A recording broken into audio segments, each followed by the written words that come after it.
Japang kiwangin ila cha kinitan cha te tong pakai pin Christmas New Year ti hoi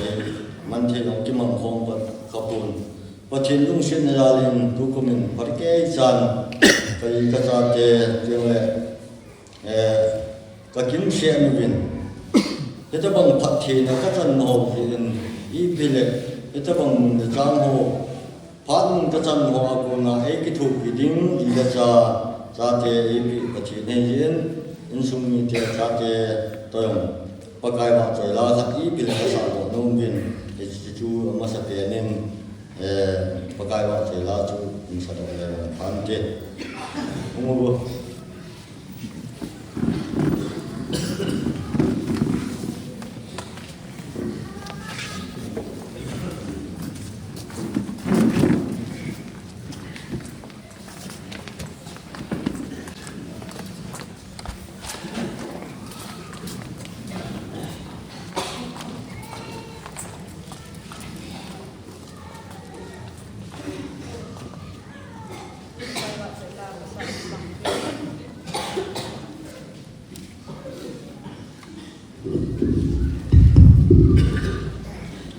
Hasan gaya patenin tak sadam na ipiwa kusung yang sung insung boy umli hela pakai mai jam bel these win masabenten paten thangwan na kapin ke ho insung milong insung suma kamna wa ponin patenin dam sela Christmas la user ho insung mi jikim de la iman sa these win ki pan za la kin jang mai sam ka ga sin bo me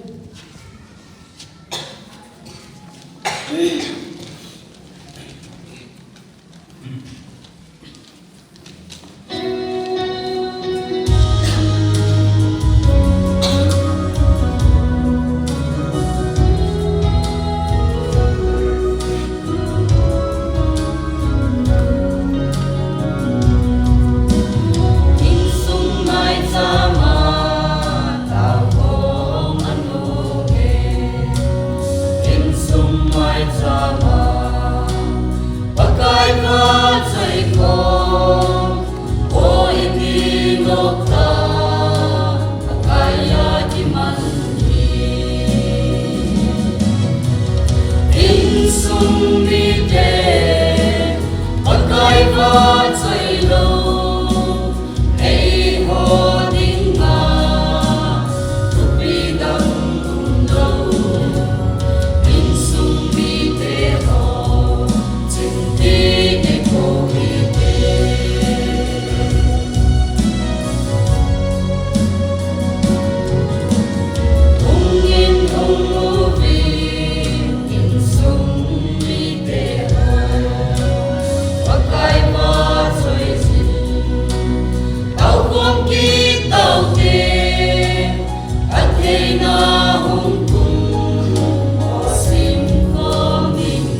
다 삼나 민빈 이렇게 같은 아기 전체는 나오는 좀 다른 것이 나오고